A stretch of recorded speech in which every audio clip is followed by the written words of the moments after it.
الصلاة والسلام عليك يا رسول الله الصلاة والسلام عليك يا رسول الله الصلاة والسلام عليك يا حبيب الله الصلاة والسلام عليك يا شافي المذنبين السلام عليك يا رحمة للعالمين সবাই একটু আমার সাথে মহব্বত দেন জবান খুলে বলেন আউযু বিল্লাহি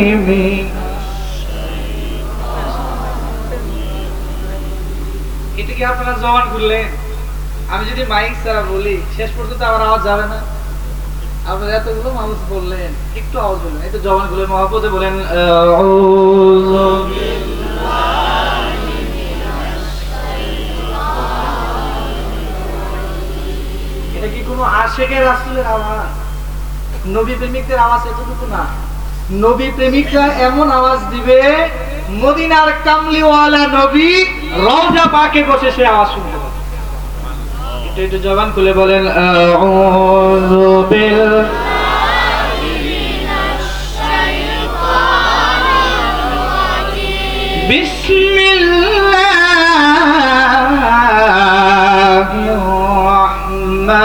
রাহমানির রাহিম ইন্নাল্লাহা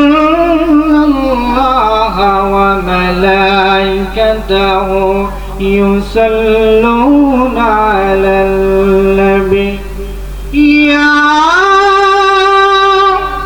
أيها الذين آمنوا صلوا عليه وسلموا تسليما الله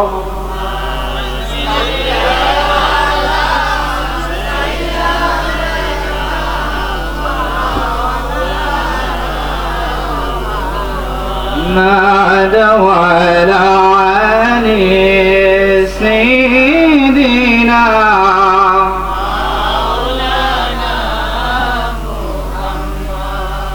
মিশকাত শরীফের প্রথম নাম্বার খণ্ড বাবু ফাদাইলিস সালাতি আলান নবী, মিশকাত শরীফের তৃতীয় নাম্বার খণ্ড আশ-শিফা বিতারিফি হুকুকিল মুস্তাফার দ্বিতীয় নাম্বার খণ্ডে রাসূল পাক সাল্লাল্লাহু আলাইহি ওয়াসাল্লাম বলেন, কেউ যদি রাসূলের মহব্বতে একবার দুরূদ শরীফ পাঠ করে আল্লাহ রাব্বুল আলামিন ওই ব্যক্তির 10টি গুনাহ মাফ করে দেন। সুবহানাল্লাহ। আমার রাসূল বলেন, শুধু তাই নয়, কেউ যদি আমি রাসূলের উপরে একবার দুরূদ পাঠ করে আল্লাহ 10টা গুনাহ মাফ করেন, সাথে ওই বান্দাকে আল্লাহ 10টি নেকি দান করেন। শুধু তাই নয়, আমার রাসূল বলেন, রুফিআ লাহু 10 দারাজাত, আল্লাহ পাক জান্নাতের মধ্যে ওই ব্যক্তির জন্য 10টা মর্যাদা বাড়ায় দেন। সুবহানাল্লাহ। আমার রাসূলের নামে দুরূদ শরীফ পড়লে এতটুকুই নয়, আমার রাসূল বলেন 10টা জিন্দেগীর গুনাহ মাফ হয়, 10টা নেকি দান করা হয়, জান্নাতে 10টি মর্যাদা দেওয়া হয়। শুধু তাই নয়, সাল্লাল্লাহু আলাইহি 10 সালাওয়াত, কেউ যদি নবীর নামে একবার দুরূদ শরীফ পাঠ করে স্বয়ং আল্লাহ ওই বান্দার উপর 10 বার দুরূদ শরীফ পাঠ করে। শুধু দুরূদ শরীফ এতটুকুই নয়, আশ-শিফা বিতারিফি হুকুকিল মুস্তাফা দ্বিতীয় নাম্বার খণ্ডে এখানে বর্ণনা করা হচ্ছে, আমার রাসূল পাক সাল্লাল্লাহু আলাইহি ওয়াসাল্লাম বলেন, as-salatu 'alan nabiyyi আমহাকুল যুনুবি মিনাল মাইল বারিদ লিন-নার। ঠান্ডা পানি দিলে যেমন আগুন নিভে যায়, ঠিক এমনি ভাবে দুরূদ শরীফ পড়লে আল্লাহ বান্দার জিন্দেগীর সব গুনাহগুলি মাফ করে দেন। সুবহানাল্লাহ। এইজন্য এটা জবান খুলে বলেন আল্লাহুম্মা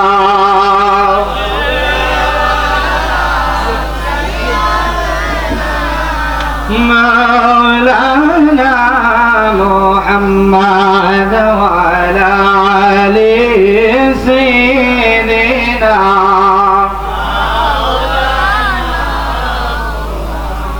মা আমিনার কোলে দেখো চাঁদ উঠেছে, মা আমিনার কোলে দেখো চাঁদ উঠেছে, আল্লাহ তাআলা রহমতেরই সে বলেন, আল্লাহ তাআলা রহমতেরই সে বলেন, মা আমিনার কোলে দেখো চাঁদ উঠেছে, আল্লাহ তাআলা রহমতেরই দুয়ার খুলেছে, বলেন আল্লাহ তাআলা সে আল্লাহুম্মা সাল্লি আলা মাওলানা মুহাম্মদ ওয়া আলা আলিহি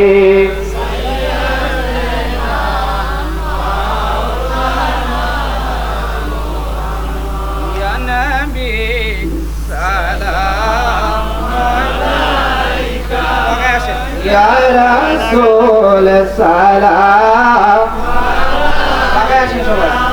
ইয়া হাবিব সালাম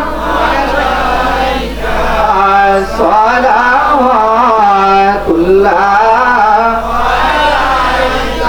ওয়াসতা আলে নবী কা সদকায়ে খৈরুন নিসা কা और शहीद करबला का गम ना हो रोज़े ज़ज़ा का या नबी सलाम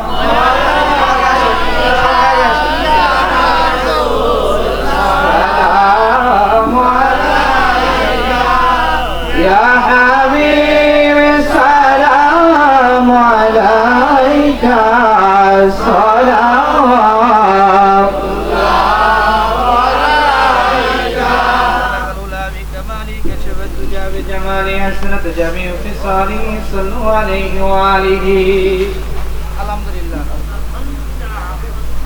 পশ্চিম গজারিপাড়া নূরে মদিনা নুরানি হাফিজিয়া সুন্নি মাদ্রাসার উদ্যোগে আয়োজিত আজকের এই পঞ্চম বার্ষিকী ওয়াজ মাহফিলে সভাপতিত্ব করবেন জনাব এস এম রুকনুজ্জামান সাহেব।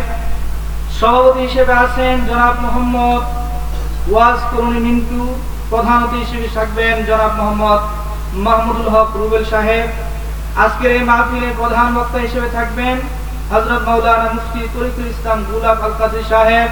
দ্বিতীয় বক্তা হিসেবে আছেন আমার শ্রদ্ধেয় ভাই হযরত মাওলানা কারি মুফতি আমিনুল ইসলাম শেরপুরি সাহেব সহ উপস্থিত যত অতিথিবৃন্দ আছেন, আমার সম্মুখে যত মুরব্বিয়ান ইসলাম যুবক ভাইয়েরা, পর্দার আড়ালে মা ও বোনেরা, সবার প্রতি আন্তরিক মুবারকবাদ সালাম। আসসালামু আলাইকুম ওয়া রাহমাতুল্লাহ। আপনারা অনেক দূর থেকে আসছেন। আমার মনে হইতেছে এত দূর থেকে আসার কারণে আপনারা এত ক্লান্ত হয়ে গেছে যে মনে হইতেছে মুখে আওয়াজ করার মতো শক্তিটুকু আমাদের নেই। একটু জোরে সরে বলেন আলহামদুলিল্লাহ। একটু চিৎকার দিয়ে বলেন আল্লাহু আকবার।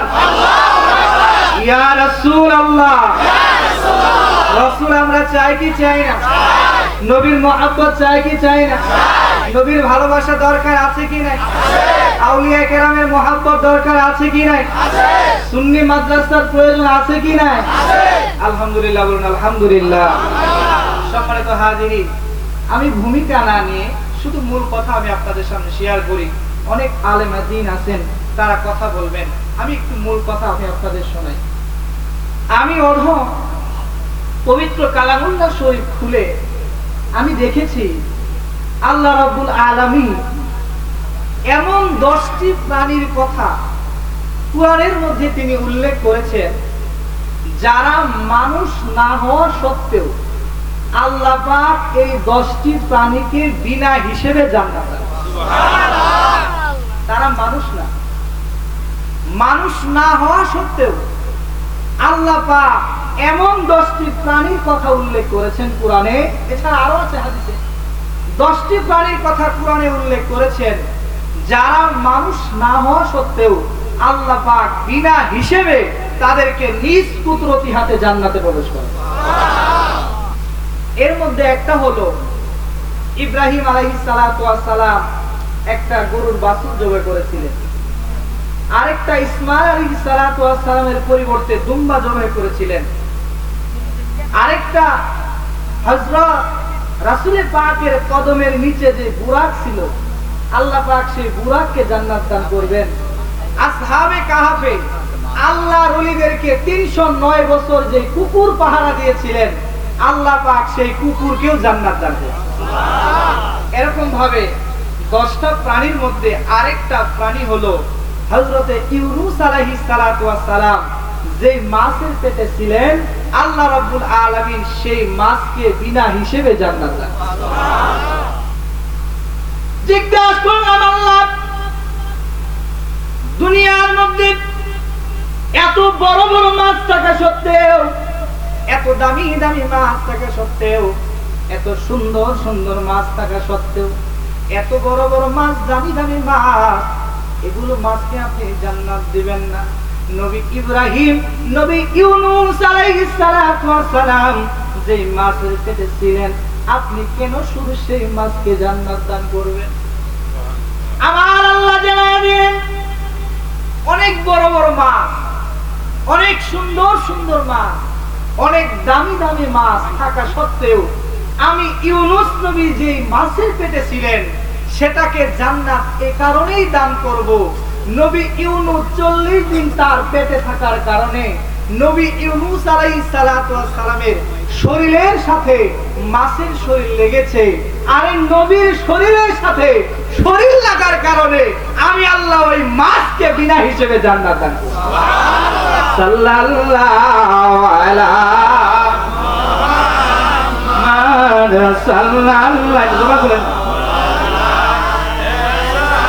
মুহাম্মাদ সাল্লাল্লাহু আলা মুহাম্মাদ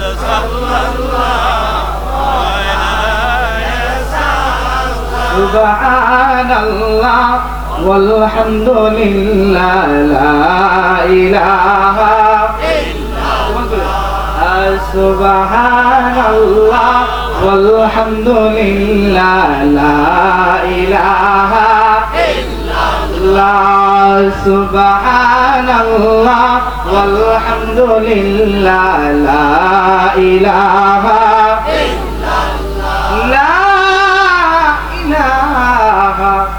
ইল্লাল্লাহ মুহাম্মাদুর রাসূলুল্লাহ।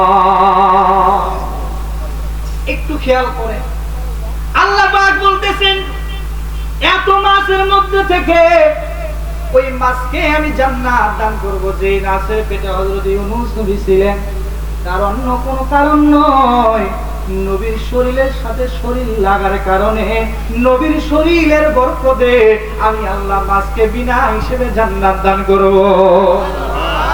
ইউনূস নবী যেই নবীর উসিলায় নবুয়ত পেয়েছেন, যেই নবীর উসিলায় নবী হয়েছেন, শুধু ইউনূস নবী নয় সমস্ত নবীরা যার উসিলায় নবী হয়েছেন, আখির যুগের নবী আমার হাদিসের মধ্যে আসে শুধু ইউনূস নবী নয় সমস্ত নবীর নবী যিনি যার উসিলায় সমস্ত নবীরা নবী হয়েছে, কেউ যদি ওই নবীর মহব্বত নিয়ে কবরের মধ্যে যায় জাহান্নামের সাধ্য নাই ওই বান্দার একটা শরীরের প্রশম পুরাইতে পারে। এই বিশ্বাস আপনাদের আছে? আমার নবীর কত মর্যাদা, কত সম্মান একটু খেয়াল করে দেখেন। তাফসীরে জালালাইন যদি খুলে দেখেন 403 নম্বর পৃষ্ঠায় একটা হাদিস আপনারা হাসিয়ার মধ্যে 6 নম্বর হাসিয়া একটা হাদিস আপনারা পাবেন। আল্লাহ রাব্বুল আলামিন বলতেছেন সারা পৃথিবী পরিচালনা করার জন্য আমি রব্বুল আলামিন 4 জন ব্যক্তিকে দায়িত্ব দিয়েছিলাম। এর মধ্যে থেকে 2 জন ছিল কাফের, একজন ছিল আল্লাহর ওলি, আরেকজন ছিল একজন নবী। আমি রব্বুল আলামিন সারা পৃথিবী পরিচালনার জন্য 4 জনকে দায়িত্ব দিয়েছি। এই 4 জনের মধ্যে যে 2 জনকে আমি দায়িত্ব দিয়েছি একজন হলো বখতে নাসার, আরেকজন হলো নমরুদ, আল্লাহর ওলিদের মধ্য থেকে জুলকারনাইন আর আল্লাহর নবীদের মধ্য থেকে আমি যাকে দিয়েছি তিনি হলেন হযরত সুলাইমান আলাইহিস সালাম। আমি আল্লাহ পাক, তিনি সারা পৃথিবী রাজত্ব করতেন। আরে সুলাইমান নবী আল্লাহ পাক এত ক্ষমতা দিয়েছিলেন, পশুরা তার কথা শুনতো, পাখিরা তার কথা, আমার কথা খারাপ লাগতেছে? পাখিরা তার কথা শুনতো, মাছ তার কথা শুনতো, জিনেরা তার কথা শুনতো, সমস্ত সৃষ্টিকুল একমাত্র নবী সুলাইমানের কথা শুনতো। সুলাইমানকে জিজ্ঞাসা করা হলো, নবী সুলাইমান আপনার কথা সবাই কেন শুনে? সুলাইমান বলে, আমার হাতের দিকে তাকায় দেখো, একটা আংটি দেখা যায়, এই আংটি আমি পরিধান করলে সমস্ত সৃষ্টিকুল আমি নবী সুলাইমানের কথা উঠা বসা করে। সুবহানাল্লাহ। জিজ্ঞাসা করা হলো, নবী সুলাইমান ওই আংটির মধ্যে কি এমন আছে যার কারণে মাছেরা কথা শুনে, পশুরা কথা শুনে, সব কথা শুনে? নবী সুলাইমান বলেন, এই আংটির মধ্যে অন্য কিছু নাই, এই আমার আংটির মধ্যে লেখা আছে লা ইলাহা ইল্লাল্লাহু মুহাম্মাদুর রাসূলুল্লাহ। সমস্ত সৃষ্টি একটা কারণে আমার কথা শুনে, আমার আংটির মধ্যে নবী মুহাম্মাদুর রাসূলুল্লাহর নাম থাকার কারণে। একটু চিৎকার দিয়ে বলুন ইয়া রাসূলুল্লাহ। নবী সুলাইমানকে আল্লাহ এত ক্ষমতা দিলেন, এমন একটা সিংহাসন আল্লাহ দিলেন যে সিংহাসন 1000 বছর চলতে পারে। সংক্ষেপে আমি আপনাদের ঘটনা একটু বলে দেই। নবী সুলাইমান আলাইহিস সালাতু ওয়াস সালাম বিশাল সিংহাসনের কথা আপনারা জানেন। তিনি চলতে শুরু করলেন, পূর্ব দিকে যাচ্ছেন, রাস্তার মধ্যে তিনি থেমে গেলেন, বলতেছেন, উজির এই জায়গার মধ্যে আমার যে বিশাল সিংহাসন আছে, এই সিংহাসন একটু নামাও। উজির বলতেছে, নবী সুলাইমান এই জায়গার মধ্যে তো সিংহাসন নামানো যাবে না, এই জায়গায় সিংহাসন নামানো যাবে না। কেন? বলতেছে এই জায়গায় নামাইলে আমরা অসুস্থ হয়ে যাব। সুলাইমান বলতেছে, উজির রে এই জায়গার মধ্যে আমি নবী সুলাইমানের সিংহাসন নামাতে হবে। সুলাইমান আলাইহিস সালাতু ওয়াস সালামের সিংহাসন নামানো একটু গভীরে খেয়াল করেন। আমি কোন নবীর কথা বলছি? যেই নবী না হলে আল্লাহ কোনো কিছু সৃষ্টি করতেন না। নবী সুলাইমান বললেন, উজির এই জায়গার মধ্যে আমি সুলাইমানের সিংহাসন নামাতে হবে। উজির নবী সুলাইমানের কথা অনুযায়ী সিংহাসন নামালেন। অন্যান্য দিন নবী সুলাইমান সিংহাসন থেকে নামার সময় জমিনের মধ্যে পাটা আগে রাখেন, কিন্তু আজকে অবাক কাণ্ড, নবী সুলাইমান সিংহাসন থেকে নামার সময় পাটা জমিনে নয়, তিনি সিংহাসন থেকে হামাগুড়ি দিয়ে বসে পড়েছে। হামাগুড়ি দিয়ে বসেছেন। শুধু তাই নয়, উজির বলে আমি খেয়াল করে দেখলাম নবী সুলাইমান শুধু হামাগুড়ি দিয়ে বসে পড়ে নাই, ওই জমিনের মধ্যে নবী সুলাইমান গড়াগড়ি খাওয়া শুরু করে দিলেন। শরীরের মধ্যে কাপড়ের মধ্যে ময়লা লাগাচ্ছেন। আমি উজির বললাম, নবী সুলাইমান এত বড় নবী হওয়া সত্ত্বেও আপনি কেন এই জমিনের মধ্যে হামাগুড়ি দিয়ে বসে পড়লেন? আপনি কেন জমিনের মধ্যে, এই শরীরের মধ্যে এই জমিনের মাটিগুলো লাগাচ্ছেন? নবী সুলাইমান দুটি চোখের পানি ছেড়ে দিয়ে বলে, উজির রে তুমি তো জানো না এই জায়গা সাধারণ কোনো জায়গা না, এই জায়গা ওই জায়গা যেই জায়গা আখির যুগের নবী নবী মুহাম্মদুর রাসূলুল্লাহর পবিত্র রওজা হবে।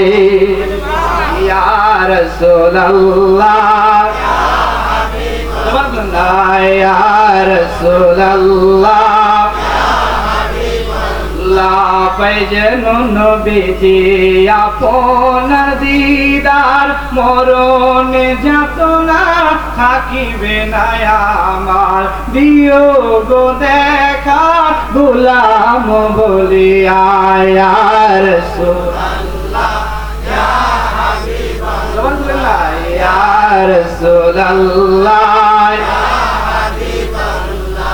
আপনাদের কি খারাপ লাগতেছে? জোরে বলেন, খারাপ লাগতেছে? উজির বলতেছে, নবী সুলাইমান আপনি এই জায়গার মধ্যে বসে পড়লেন হামাগুড়ি দিয়ে।